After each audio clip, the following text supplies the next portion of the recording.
사랑하는 하나님, 오늘도 우리 가운데 함께 해주셔서 우리를 깨워주시고 이 자리로 인도해 주셔서 감사합니다. 아멘. 하나님, 오늘 우리가 하루를 시작할 때 주의 성전에서 시작하게 하시고 주여. 주의 말씀을 들으며 기도하며 이 하루를 시작할 수 있도록 축복해 주셔서 감사합니다. 아멘. 하나님, 너무나 당연한 축복 같지만 하나님 그렇지 않습니다.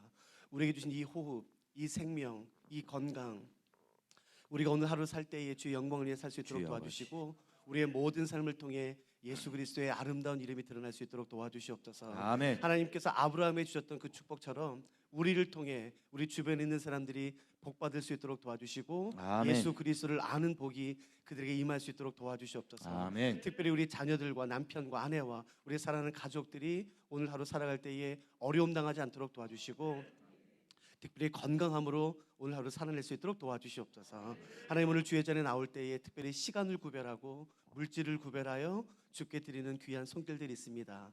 그 마음을 다 헤아려 주셔서 하나님께 주시는 하늘에 속한 모든 신령한 복으로 그 삶을 충만하게 채워주셔서 하나님 살아갈 때 부족함 없도록 어려움 없도록 모든 것에 넉넉하게 공급하여 주시옵소서. 아멘. 특별히 질병으로 인해서 기도하며 남몰래 눈물 흘리는 분이 계시다면 하나님 예수 그리스도의 놀라운 십자가의 은혜가 임할 수 있도록 도와주셔서 하나님 주의 치료의 광선이 임하여 그 치료의 속도가 빠를 수 있도록 도와주시며 아멘. 온전하게 회복될 수 있도록 도와주시옵소서. 아멘. 오늘 모든 일정을 다시 한번 주께 부탁드립니다.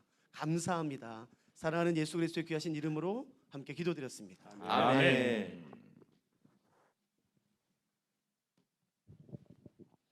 우리가 지금 히브리서 2장까지 살펴봤는데요. 2장까지 흐름은 어떻게 되냐면은 한번 보세요. 어저께도 말씀을 드렸지만 새벽 예배 시간에는 지금 약간 좀 어렵지만 중요한 것을 좀 다뤄드리고 싶어요.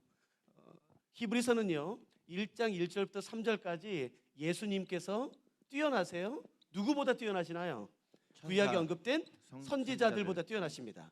1장 4절부터 2장 18절은 예수님께서 뛰어나세요. 누구보다요? 천사보다 뛰어나세요. 근데 3장 1절부터 6절은 예수님이 뛰어나세요. 누구보다 뛰어나면은 모세보다 뛰어납니다. 우리가 가진 질문은 이것이에요. 이것은 그냥 성경을 읽기만 하셔도 알 수가 있어요. 아니, 예수님은 선지자보다 뛰어나, 천사보다 뛰어나, 모세보다 뛰어나, 이 관계가 뭐냐는 거예요. 혹시 한 번만 들어보세요. 성경은 아무렇게나 기술되어 있지 않고 굉장히 잘 조직되어 있고 구조가 명확합니다. 그 중에 하나가 뭐냐면은 연속이라는 구조예요. 연속, 아마 대부분 처음 들어보셨을 텐데 히브리서의 구조 가운데 하나는 연속이에요. 연속을 어떻게 설명하면 좋을까? 저는 유럽에서만 이제 가르치다 왔었거든요. 한 8년 반 정도. 근데 그때는요 학생들이 유럽 사람들이 이걸 말도 잘 몰라요. 그런데 한국 사람들은 금방 합니다. 왜냐하면 우리가 어렸을 때부터 노래 하나가 있는데 이게 가장 대표적인 연속이에요. 그 노래가 바로 뭐냐면 이거예요. 원숭이 똥구멍은 빨개, 빨가면 사과, 사과는 맛있어, 맛있으면 바나나, 바나나는 이렇게 그래서 꼬리에 꼬리를 물지 않습니까? 그거를 연속이라고 말해요.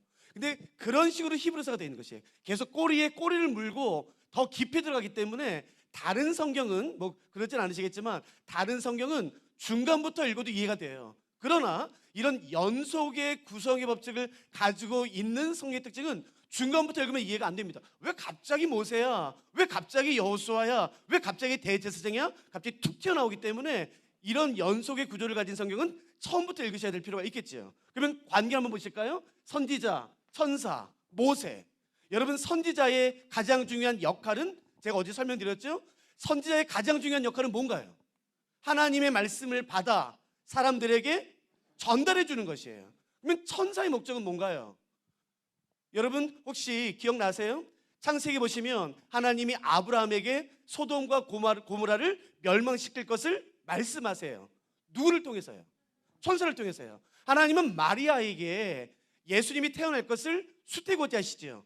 알려주세요. 누구를 통해서요? 가브리엘을 통해서요. 그러므로 구약뿐만 아니라 신약에서도 천사의 중요한 역할은 뭔가요? 하나님의 메시지를 사람들에게 전달해 주는 것이에요. 보세요. 선지자들이나 천사 모두 이름은 다르지만 역할이 같아요. 그 역할은 뭔가요? 하나님의 메시지를 사람들에게 전달해 주는 것이에요. 모세는요 가장 대표적이죠. 하나님의 말씀, 구약성에 옮겼된 창세기, 출애굽기, 레위기, 민수기, 신명기 가장 중요한 하나님의 말씀을 받아 사람들에게 전달해 준 가장 중요한 역할을 감당했던 사람이 모세입니다. 그래서 히브리서 기자는 예수님이 선지자보다 뛰어나다, 천사보다 뛰어나다, 모세보다 뛰어나다라고 말하는 것이에요. 이 모세보다 뛰어나다라고 말하는 부분은 굉장히 재밌습니다. 사실은 이 부분부터 히브리서가 어려워져요. 그래서 제가 생각했어요. 제가 한 히브리서만 17년 가르쳤거든요. 어떻게 하면 이 부분을 성도님들이 이해할 수 있게 쉽게 가르쳐 드릴까? 그래서 제가 도표를 만들었거든요. 그러니까 오늘 그 도표를 보시면 아마 이해가 되실 거예요. 그러니까 여기부터 한번 제가 시작하죠. 예수님은 모세보다 뛰어나다라고 말하는데, 이 모세보다 뛰어나다는 이 부분을 설명할 때에 히브리서 기자는 굉장히 독특한 방법을 가지고 옵니다. 오늘 한번 잠깐 보시겠습니까? 히브리서 3장. 히브리서 3장, 오늘 본문을 보시면 될 것 같아요. 히브리서 기자는 예수님이 모세보다 뛰어나다는 개념을 어떻게 가져오냐면은 하나님의 집이라는 개념을 가지고 와요. 하나님의 집. 하나님의 집이라는 개념을 가지고 와서 모세와 예수님을 대조시킵니다. 어떻게 하는지 한번 보실까요? 2절 보세요. 오늘 읽었던 2절. 그는 자기를 세우신 이에게 신실하시기를 모세가 하나님의 온 집에서 한 것 같이 하셨다는 거예요. 온 집에서는 사실은 정확히 번역하면은 온 집 안에서예요. 그러니까 영어로도 in이라는 전치사가 있거든요. 한번 보세요. 5절 연결됩니다. 또한 모세는 장래에 말할 것을 증언하기 위하여 하나님의 온 집 안에서 어떤 역할을 감당했나요? 종의 역할을 감당했어요. 자, 그러니까 여기 보세요. 히브리서 저자는 예수님이 모세보다 뛰어나다라는 개념을 설명하기 위해 하나님의 집을 가지고 오는데, 하나님의 집과 모세의 관계는, 모세는 하나님의 집 안에서 하나님의 집을 받들어 섬기는 종의 역할이에요. 뭐 어렵지 않죠? 그러니까 그냥 본문 정리한 거예요. 자, 정리 잘 하셔야 됩니다. 하나님의 집과 모세의 관계는, 모세는 하나님의 집 안에서 섬기는 종이에요. 그러면 예수님은 어떤지 보실까요? 6절. 그리스도는, 그러니까 예수 그리스도는요, 하나님의 집을 맡은, 그러니까 다스리는 누군가요? 아들이에요. 그러니까 하나님의 집과 예수님의 관계는 위에다 적으면 되겠죠. 예수님은 하나님의 집을 맡아 다스리는 아들의 역할이에요. 그러니까 이것만 봐도 알 수가 있죠. 누가 더 뛰어나고 누가 더 높나요? 당연히 예수님이죠. 이거 뭐 말할 게 뭐 있겠습니까? 잘 보세요. 히브리서 저자가 말하려고 하는 건 이게 아니에요. 그러니까 이건 보기만 하시면 이해가 돼요. 자, 정리할게요. 하나님의 집과 모세의 관계는, 모세는 하나님의 집 안에서 하나님의 집을 섬기는 종의 역할을 감당하고요, 예수님은 하나님의 집을 맡아 하나님의 집을 다스리는 아들의 역할을 감당해요. 그러므로 예수 그리스도, 아들 되신 예수 그리스도가 종인 모세보다도 훨씬 뛰어납니다. 이걸 말하는 게 아니에요. 근데 여기서 질문은 이것입니다. 하나님의 집이 도대체 뭐냐는 거예요. 하나님의 집은 뭐야? 모세는 하나님의 집을 섬겨, 그리고 예수님은 하나님의 집을 맡아 다스려? 그러면 도대체 여기서 말하는 하나님의 집은 무엇일 거라는 것이에요. 하나님의 집은 뭘까요? 자, 질문 가지셨죠? 본문에 나와 있어요. 제가 6절을 읽어드릴 테니까 여러분 잘 따라와 보세요. 그리고 질문 이겁니다. 도대체 하나님의 집은 뭘 의미하나? 제가 6절 읽겠습니다. 3장 6절. 그리스도는 하나님의 집을 맡은 아들로서 그와 같이 하셨으니 우리가 소망의 확신과 자랑을 끝까지 굳게 잡고 있으면 우리가 뭔가요? 우리가 그의 집이 되는 거죠. 그러므로 본문에서 말하는 하나님의 집은 누구를 의미하나요? 우리를 의미하는 것이에요. 그러나 죄송합니다, 그냥 교회 다니는 사람 의미하는 게 아니에요. 소망의 확신과 그 예수 그리스도의 믿음을 끝까지 잡고 있는 사람, 그 사람이 하나님의 집이라고 말하는 것이에요. 아멘. 그 하나님의 집을 예수님께서 다스리시는 것이고 우리를 섬기는 존재가 모세예요. 그러니까 우리가 모세를 섬길 필요가 있나요, 없나요? 없죠. 누가 누구를 섬기는 것이에요? 모세가 우리를 섬기는 것이에요. 우리가 모세를 섬기는 게 아니라. 그러므로 히브리서 저자는 다시 유대교로 돌아가지 말라라고 말하는 것입니다. 우리가 소망의 확신과 예수님에 대한 믿음을 끝까지 붙잡고 있으면 우리가 하나님의 집이 되는 것이에요. 여러분, 집이 뭔 줄 아세요? 집? 그거 쉬는 곳이에요. 여러분, 아무리 밖에서 힘들어도요, 집에 가면 옷 벗고 냉장고 열어서 시원한 거 마시고 샤워하고 그렇게 편하게 있을 수 있어요. 남의 집에 가면은 편히 있어, 편히 있어. 아니, 절대 못 있습니다. 집은요, 쉬는 곳이에요. 근데 잘 보세요.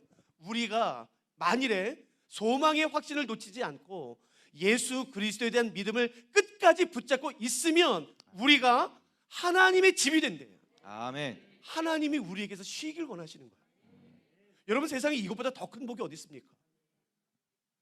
누가 오늘 이런 소원 갖고 싶으세요? 특별히 하나님, 제게 오십시오. 제게 오셔서 쉬십시오. 아멘. 저는 이게 너무 좋더라고요. 하나님, 혹시 어저께는 많이 울지 않으셨습니까? 이 세상을 바라보시면서, 교회를 바라보시면서, 세상을 바라보시면서, 어떤 사람들과 나라를 다스리면서 그 분열과 그 음란함과 죄와 하나님을 대적하는 그 수많은 세상 가운데 하나님 슬퍼하지는 않으셨습니까? 하나님, 제게 오세요. 하나님이 저를 쉬게 해주셨듯, 하나님이 나의 눈물을 닦아주셨듯 제가 하나님 눈물 닦아드릴게요. 저에게 오세요. 이게 기가 막힌 거 아닙니까? 기억하세요. 하나님도 집이 필요하신 분이세요.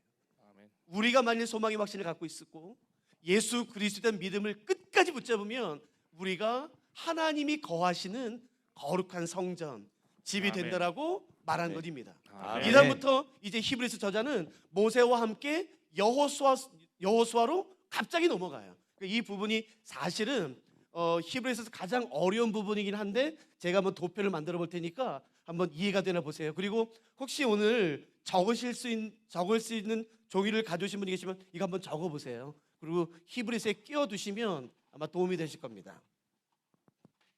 자, 보세요.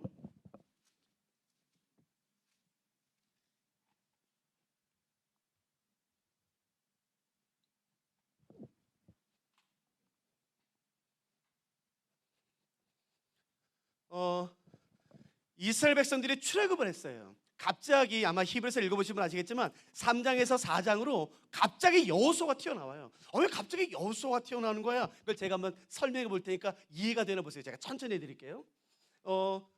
모세의 인도를 받는 사람이 있고요, 여호수아의 인도를 받습니다. 그렇죠? 이스라엘 백성들은 출애굽했을 때 모세의 인도를 받아요. 그러나 모세가 가나안 땅 들어가기 전에 광야에서 죽었기 때문에 이스라엘 백성들을 인도하는 사람은 여호수아입니다. 모세의 인도를 받는 이스라엘 백성들이 있고요, 여호수아의 인도를 받는 이스라엘 백성들이 있습니다. 편의상 이걸 같은 이스라엘 백성들이지만 구분되기 때문에 제가 한번 이렇게 표현해 볼게요. 모세의 인도를 받는 사람들은 애굽에서 태어났어요. 자, 따라와 보세요. 모세의 인도를 받는 사람들은 애굽에서 태어났어요. 그리고 홍해를 건넜어요. 그러나 광야에서 다 죽었어요. 이해되시죠? 우리는 그 사람들을 출애굽 1세대라고 불러볼게요. 출애굽 1세대. 그러나 모세의 인도로 홍해를 건넌 사람들은 광야에서 다 죽었어요. 그러나 광야에서 태어난 사람들이 있어요. 이 사람들은 홍해를 건너지 않았습니다. 광야에서 태어났어요. 그리고 요단강을 건넜어요. 그리고 가나안 땅에 들어갔어요. 여호수아의 인도를 받는 사람들은, 우리는 그 사람들을 출애굽 2세대라고 부를게요. 그러니까 출애굽 1세대나 2세대나 모두 이스라엘 백성이에요. 그러나 다릅니다. 그러니까 잘 기억해 보세요. 모세의 인도를 받는 출애굽 1세대는 애굽에서 태어났어요. 홍해를 건넜어요. 그러나 광야에서 다 죽었어요. 여호수아의 인도를 받는 사람들은 누군가요? 광야에서 태어났어요. 그리고 홍해가 아니라 요단강을 건넜어요. 그리고 가나안 땅에 들어갔어요. 이해되시죠? 네. 자, 보세요. 그렇다면 출애굽 1세대와 출애굽 2세대 중에 하나님의 약속, 가나안 땅, 아브라함과 이삭과 야곱에게 주시기로 약속한 그 약속의 땅, 가나안 땅에 대한 약속을 출애굽 1세대는 받았었나요? 못 받았었나요? 네. 아브라함과 이삭과 야곱에게 가나안 땅, 약속의 땅을 약속하셨죠? 그 약속을 출애굽 1세대는 받았나요? 못 받았나요? 그러면 출애굽 1세대는 그냥 출애굽까지만 목적이었나요? 그렇게 제가 질문해 볼게요. 출애굽 1세대, 애굽에서 태어났고 홍해를 건너 모세의 인도를 받아 광야로 나온 이스라엘 백성들은 그 가나안 땅, 약속의 땅에 대한 약속을 받았었나요? 못 받았었나요? 아니, 받았지요. 왜 못 받아요? 받았지요. 그리고 출애굽 2세대 광야에서 태어난 사람들은 그 약속의 땅에 대한 약속을 받았나요? 못 받았나요? 받았죠. 둘 다 받았어요. 근데 보세요. 둘 중에 누가 먼저 받았나요? 당연히 1세대죠. 이걸 뭐 질문이라고 해요. 똑같이 1세대든 2세대든 이스라엘 백성들은 아브라함과 이삭과 야곱에게 약속하셨던 그 약속의 땅, 가나안 땅에 대한 약속을 받았는데 이 사람들이 먼저 받았어요. 그리고 이 사람들은 나중에 받았어요. 됐죠? 그런데 문제는 뭐냐면은 먼저 받았음에도 불구하고 못 들어갔어요. 나중에 받았음에도 불구하고 들어갔어요. 가나안 땅에, 약속의 땅에. 이해되시죠? 모세의 인도를 받는 출애굽 1세대는 애굽에서 태어났어요. 누구도 본 적이 없는, 경험한 적이 없는 홍해가 갈라지는 기가 막힌 기적을 경험했어요. 그러나 광야에서 다 죽었습니다. 이 사람들은 가나안 땅, 약속의 땅을 약속으로 먼저 받았어요. 그러나 못 들어갔어요. 그러나 출애굽 2세대는 홍해를 경험하지도 못했어요. 그 위대한 지도자 모세의 인도를 받지도 못했어요. 요단강을 건넜어요. 그리고 약속도 나중에 받았어요. 그런데 들어갔어요. 차이가 뭘까요? 이 사람들은 먼저 받았고 이 사람들은 나중에 받았어요. 여러분, 객관적으로 봤을 때 모세와 여호수아 누가 뛰어난 지도자예요? 모세예요, 여러분. 누구도 모세와 비교할 수 없습니다. 그런데도 불구하고 모세의 인도를 받았던 이스라엘 백성들은 못 들어갔어요. 그러나 여호수아의 인도를 받았던 이스라엘 백성들은 그 약속의 땅, 아브라함과 이삭과 야곱에 약속하셨던 그 약속의 땅에 들어갔어요. 차이는요, 오직 하나입니다.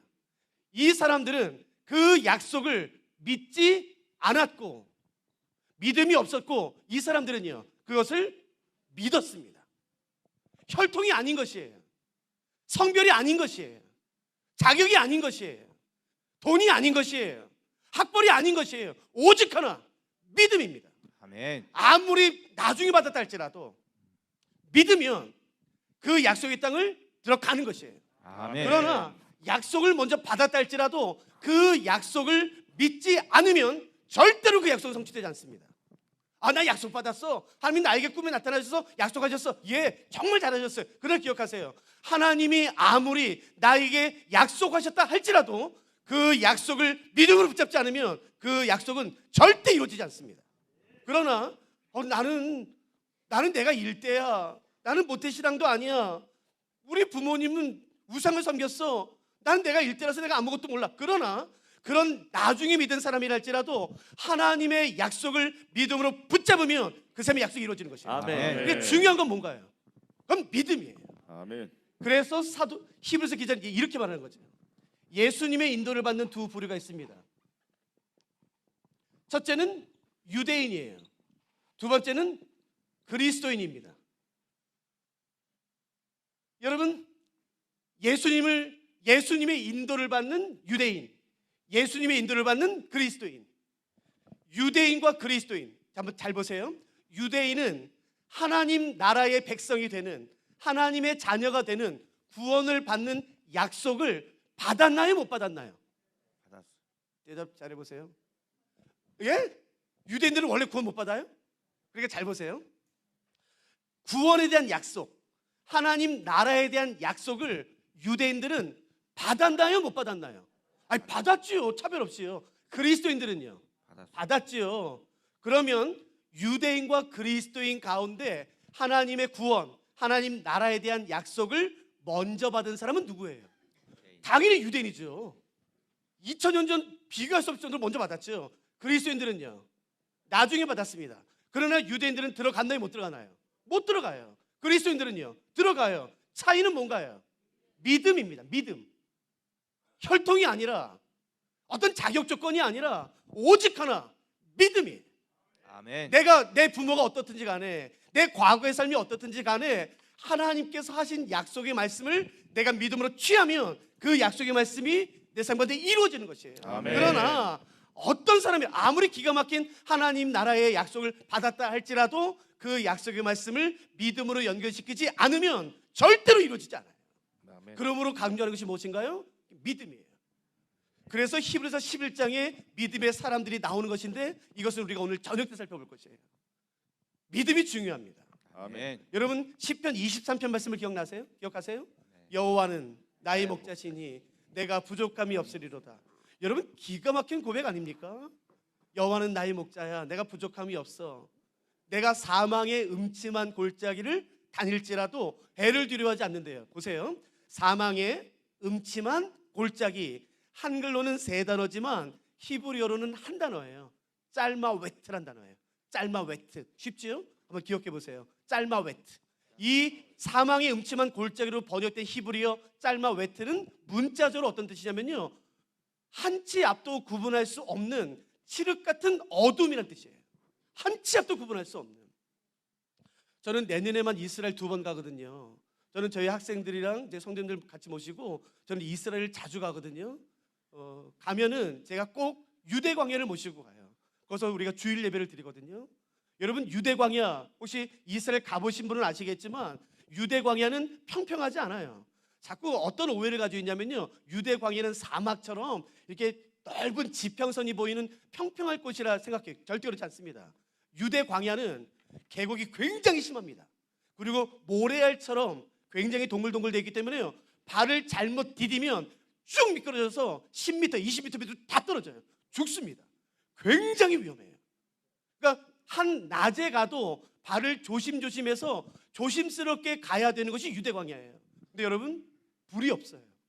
깜깜해요. 달도 없어요. 한치 앞도 구분할 수 없어요. 거기를 어떻게 걸어갑니까? 뭐가 있는 줄 알고 어떻게 갑니까? 그게 짤마웨트예요. 그게 사망이 음침한 골짜기예요. 근데 히브리서 시편 23편 저자는 다윗은 말하죠. 내가 사망의 음침한 골짜기를 다닐지라도 내 두렵지 않아. 왜요? 여러분 원수의 목전에서 내게 상을 베풀어 주신대요. 여기서 말하는 상은 트로피가 아니죠. 영어로 테이블이에요. 정확히 말하면 목초지, 밥상입니다. 밥상. 트로피가 아니라 밥상. 왜 하필이면 원수 앞에 밥상을 차려줘요? 최악에. 여러분 내 목을 노리는, 내 생명을 노리는 맹수가 바로 앞에 있어요. 그 맹수가 바로 앞에 있는데 내가 무슨 수로 마음 편하게 밥 먹습니까? 그런데 저자는 말해요. 원수의 목전에서 상을 베풀어 주시는데 내가 평안하대요. 내 잔이 넘치대요. 아멘. 여러분 어떻게 하면 우리도 이런 기가 막힌 고백할 수 있을까요? 사망의 음침한 골짜기 거기에 두렵지 않아. 내가 원수의 목전에 있어도 내가 두렵지 않아. 아멘. 내 잔이 넘쳐. 여러분 어떻게 하면 우리도 이런 기가 막힌 고백할 수 있을까요? 잘 들어보세요. 시편 23편을 푸는 열쇠는 1절입니다. 1절. 여호와가 나의 목자라는 사실이 믿어지면 게임 끝이에요. 아멘. 그러나 여호와가 나의 목자라는 사실이 믿어지지 않으면 두렵습니다. 불안합니다. 지금 내가 있는 곳이 푸른 초장이에요. 지금 내가 있는 곳이 쉴만한 물가예요. 나를 해하려고 하는 맹수는 어디도 없어요. 그런데 두렵습니다. 내가 다 해야 될 것 같아요. 내가 뭔가 성을 쌓아야 될 것 같아요. 내가 뭔가 준비를 해야 될 것 같아요.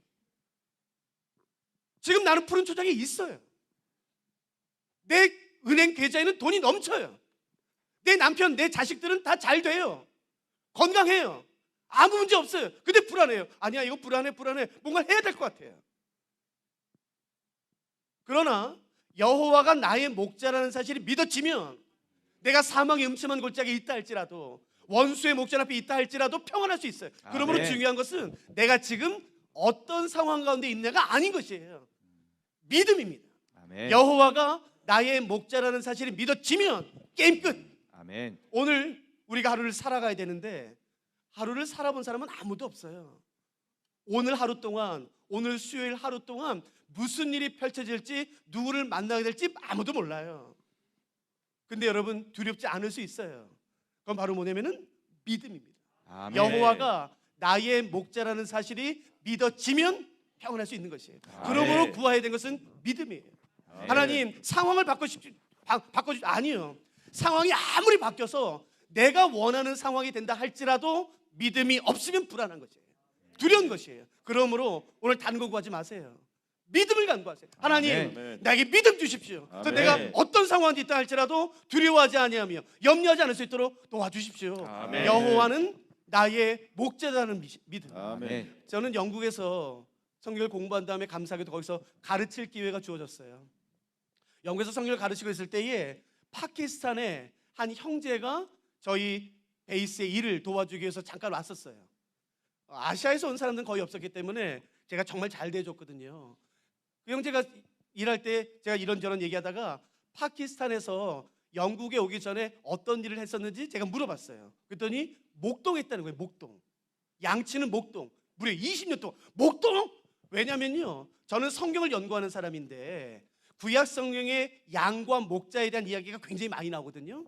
그런데 양과 목자에 대한 책이 거의 없어요. 왜냐면 목동들은 책을 잘 안 써요. 박사 논문을.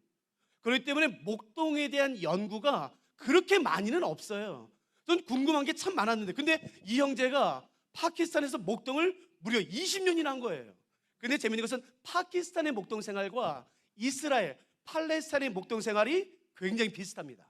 그래서 제가 데려놓고 굉장히 많이 질문했어요. 야, 이거 뭐야, 이거 뭐야. 그래서 제가 깜짝 놀랄 만한 것들을 몇 개 발견했는데 한번 들어보세요. 파키스탄도 그렇고 팔레스타인, 이스라엘도 그렇고 목동의 아주 중요한 특징 가운데 하나는 뭐냐면은, 저는 저희 할아버지, 저희 부모님 고향이 충청도세요. 보은과 옥천이신데, 그래서 저는 초등학교 때 늘 여름방학, 겨울방학 되면은 그 할아버지 집에 놀러 갔었거든요. 아직도 기억나는 것은 뭐냐면은 소가 많지도 않은데 뭐 한두 마리, 두세 마리 있는데 집집마다 외양간이 있어요. 집집마다. 그렇죠? 한국은 집집마다 외양간을 만들어요. 그러나 파키스탄과 이스라엘은 그러지 못합니다. 굉장히 좁아요. 그래서 집집마다 외양간을 만드는 게 아니라 마을 단위로 우리를 만들어요. 마을 단위로. 그래서 가면요, 그 마을마다 우리가 큰 우리가 있는데 거기 한 200마리, 300마리 있어요. 와, 여기 되게 부자다. 아니요, 부자가 아니라 마을 사람들의 모든 양과 소가 한 곳에 있는 것이에요. 그래서 마을 단위로 우리를 만듭니다. 그래서 어떻게 하냐면 1년에 한 번씩 마을 사람들 전체의 양과 소를 맡아서 돌봐줄 목동을 뽑습니다. 미스터 목동. 1년에 한 번씩. 그래서 질문하죠. 자, 2022년 우리 올 한 해 동안 우리 마을 사람들 전체의 양을 맡아서 이렇게 돌봐줄 목동 한번 자원해 보세요. 그러면 저요 하는 거예요. 근데 이 형제가 그걸 한 거예요. 들어보세요. 자원하면 날짜를 정한 다음에 마을 사람들이 한 곳에 다 모여요. 그리고 자원한 사람들이 무대에 섭니다. 그리고 뭐 하는지 아세요? 우통 벗깁니다. 우통 벗겨서 딱 하나 봐요. 뭐 볼까요?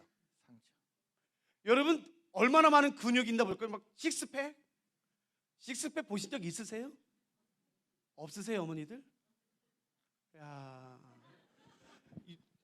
근육을 여러분 보세요. 당신은 목동 생활 몇 년 했어요? 23년? 23년 베테랑 아니야? 23년? 예, 우통을 벗겨봤는데요, 상처 하나 없어요. 맨드라미, 근육만 있어요. 여러분 이게 모름이 하나요. 여러분 목동이 양을 돌볼 때 맹수가 절대로 공격하지 않죠?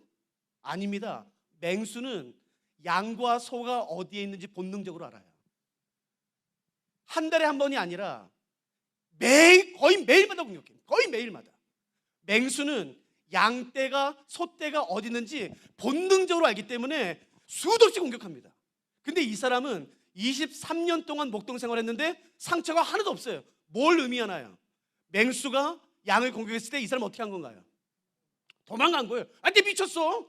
내 양도 아닌데 내가 왜 싸워? 도망간 거예요. 근데 여러분 보세요. 넌 목동 생활 몇 년? 4년? 야, 고작 4년. 아이고 어린애네. 근데 우통 벗겨봤는데 여기 곰발 자국 있어요. 여기 사자, 늑대 이빨 있어요. 무슨 의미예요? 내 양은 아니지만 나를 믿고 맡겨준 그 양을 지키기 위해 그 양 늑대와 곰과 싸운 거예요. 여러분 같으면 누구에게 내 양을 맡기시겠습니까? 오래된 사람이에요? 아니요, 상처 있는 사람입니다. 여러분 그거 아세요? 우리 주 예수 그리스도의 몸에 상처가 많습니다. 우리를 구원하시기 위해 그분의 손과 발과 머리와 옆구리에 상처가 있어요. 예수님이 요한복음 10장에서 말씀하십니다. 나는 선한 목자라. 여러분 예수님이 정의하시는 선한 목자의 정의는 뭔가요? 보호하는 게 아닙니다. 요한복음 10장에 보시면 예수님께서 스스로 정의하시는 선한 목자의 정의는, 선한 목자는 자기 양을 위하여 목숨을 버리거니와예요. 내 너 때문에 죽을 수 있어. 내 너 때문에 기꺼이 죽을 수 있어. 내 물려 죽을 수 있어. 너를 보호하다가. 여러분, 그분이 우리의 선한 목자세요. 그런데 이 선한 목자 대신 예수님에 대한 믿음이 있으면, 그러므로 내가 사망의 음침한 골짜기를 가도 맹수가 있어도 두렵지 않아요. 하나님이 지켜주실 거야. 그러나 이 믿음이 없으면 어떤 어려움도 없어요. 내가 있는 곳이 푸른 초장이에요. 쉴 만한 물가예요. 그런데도 두렵습니다. 그러니까 여러분, 중요한 게 뭐냐면은 믿음이에요. 아멘. 하나님, 오늘도 나에게 믿음 허락해 주십시오. 아멘. 나에게 믿음. 아멘. 여러분, 믿음은 사람들이 보지 못하는 것을 보게 하는 능력이 있어요. 아멘. 사람들이 보지 못하는. 열왕기 하에 보시면 엘리사가 있을 때에 주변에 아람이라는 나라에서 공격을 해요. 공격할 때마다 그 루트가 다 들통나요. 사람이 말하죠. 우리 중에 스파이가 있다. 아니요, 왕이시여. 우리 중에 스파이가 있는 게 아니라 저 이스라엘에 엘리사라는 사람이 있습니다. 근데 그게 뭐, 엘리사라는 사람은 하나님의 사람이어서 우리가 여기서 이야기하는 걸 다 합니다. 그게 말이 되냐? 야, 세상에 엘리사는 이스라엘에 있고 우리는 아람에 있다. 근데 그 사람이 어떻게 우리가 말하는 걸 다 듣고 다 할 수 있어? 우리 전략을 다 할 수 있어? 아이, 그게 됩니다. 그래, 한번 해보자. 근데 진짜 맞는 거예요. 그래서 기억나시죠? 아람의 왕이 엘리사가 사는 성에 군대를 보내 빙 둘러 진을 칩니다. 그러자 엘리사의 종이 두려워 떨어요. 그 모습을 보고 우린 죽었습니다. 우린 죽었습니다. 두려워 떨어요. 근데 재밌는 건 뭐냐면은 같은 것을 바라보고 있었던 엘리사는 두려워하지 않아요. 왜일까요? 엘리사는 종에게 보이지 않았던 것이 보였어요. 그건 뭔가요? 하나님께서 보내신 하나님의 불병거와 군대, 천군천사였던 것이에요. 여러분, 그것을 보게 하는 것이 믿음입니다. 아멘. 믿음은 다른 사람들이 보지 못하게 하는 것을 보게 하는 것이에요. 그러므로 두렵지 않은 것이에요. 아멘. 그래서 아멘. 믿음으로 살아야 되는 것이겠습니다. 아멘. 여러분, 누가 오늘 이 믿음을 좀 간구하시겠습니까? 하나님, 내가 뭘 기도할지 모르겠습니다. 나에게 믿음 주십시오. 내가 오늘 하루 어떻게 살지 모르겠을 때 하나님 믿음 주십시오. 두려워하지 아니하며 염려하지 않고 아멘.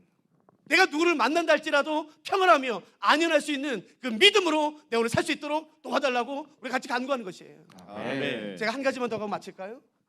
성경에는 평안, 평강, 화평, 평화라는 단어가 나옵니다. 사도 바울은 이 단어를 통해서 사람들에게 인사하길 좋아해요. 한번 보세요. 평강, 평안, 평화, 화평. 한글 성경에 보시면 평강, 평안, 평화, 화평 네 단어가 나와요. 차이가 뭘까요? 도대체 평강과 평화는 어떤 차이가 있을까요? 평안과 평화는 어떤 차이가 있을까요? 평화는, 화평은 또 뭘까요? 도대체 이 단어가 한글 성경에 나오는데 이 차이가 뭐냐는 거예요. 이런 질문을 가지셨던 분은 오늘 잘 들으세요. 차이 없습니다. 왜냐하면 이 네 단어로 번역된 헬라어는 한 단어예요. 에이레네예요. 저도 지금 성경 쓰고 있거든요. 여러분, 헬라어 한 단어가 네 단어로 번역돼서 그게 좀 약간 아쉬워요. 차이가 있는 것처럼, 다른 것처럼. 아니요. 평강, 평안, 평화, 화평 이 네 단어는 다 같은 뜻입니다. 헬라어로 뭐라고요? 에이레네. 그 에이레네를 히브리어로 바꾼 것이 우리가 너무너무 잘 아는 샬롬입니다. 아시죠? 샬롬? 잘 들어보세요. 성경에는 평안, 평화, 화평을 말할 때에 100% 단 한 번의 예외도 없이 샬롬이라는 단어가 쓰입니다. 성경에는 단 한 번의 예외도 없이 다 100% 샬롬이에요. 그런데 예수님 당시, 사도 바울 당시에 성경 이외에 기록된 다른 글들이 굉장히 많아요. 수천, 수만 건이 됩니다. 편지, 소설, 수필, 연설문, 시, 굉장히 많은 작품들이 있는데 거기에 보시면 똑같이 평화, 평안이 나와요. 그런데 단 한 번도 샬롬이라는 단어가 안 나와요. 단 한 번도. 평화를 말하는데 그때 쓰이는 단어는 이 단어입니다. 팍스.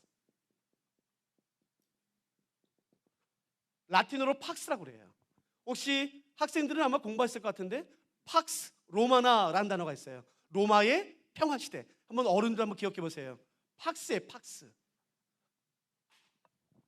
성경 이외에 다른 글들에서 평안을 말할 때는 단 한 번의 예외도 없이 팍스라는 단어를 씁니다. 그러나 성경에서는 평안을 말할 때 단 한 번의 예외도 없이 팍스를 쓴 적은 없어요. 100% 샬롬을 씁니다. 이게 섞인 적이 없어요. 다시 한번 정리할게요. 성경에서도 그렇고 이 세상에서도 그렇고 평안을 말해요. 평안.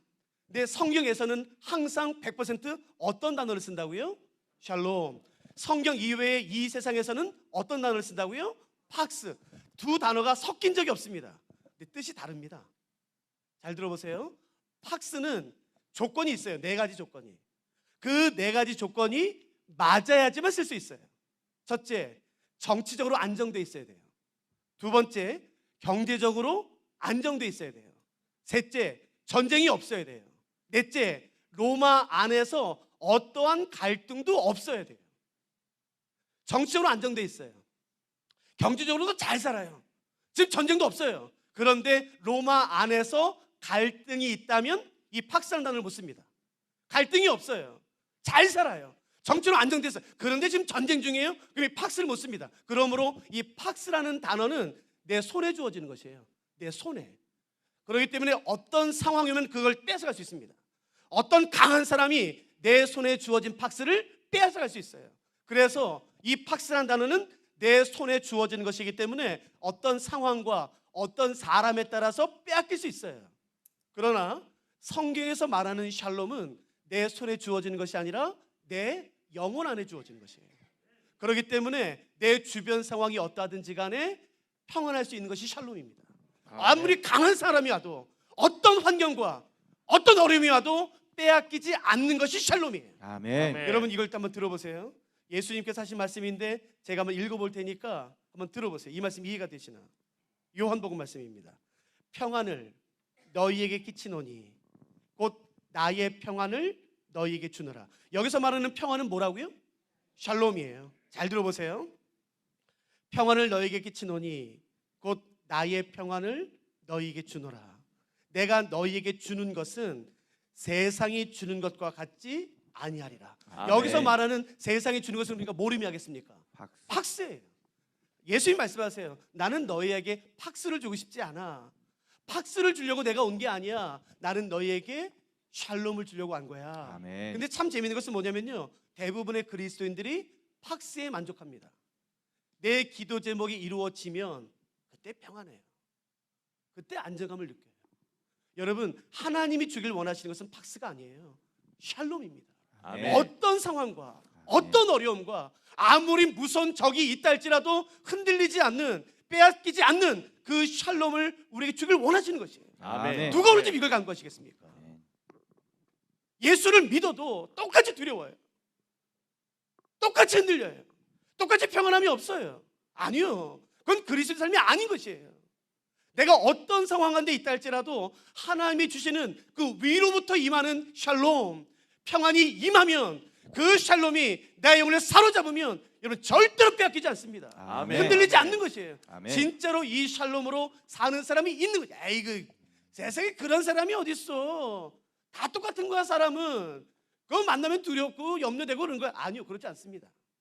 이 세상에는 진짜 믿음으로 샬롬으로 사는 사람들이 있습니다. 아멘. 우리가 오늘 그걸 간구하고 싶은 것이에요. 여기 학생들이 와 있어요. 얼마나 두려운지 몰라요. 미래에 대해서 두려워할 필요 없어요. 하나님 우리가 동행하신다는 그 믿음. 아멘. 하나님이 내 선한 목자 되신다. 나를 인도하신다. 나와 함께 하신다. 그 샬롬에 대한 믿음이 있으면 두렵지 않은 것이에요. 아멘. 아멘. 여러분, 그래서 우리가 오늘은 그걸 간구하고 싶은 것이에요. 하나님, 나에게 믿음 허락해 주십시오. 아멘. 팍스가 아니라 샬롬으로 오늘 나의 삶을 충만하게 채워달라고 같이 기도하고 싶은 것입니다. 아멘. 우리 같이 찬양하고 기도하실까요?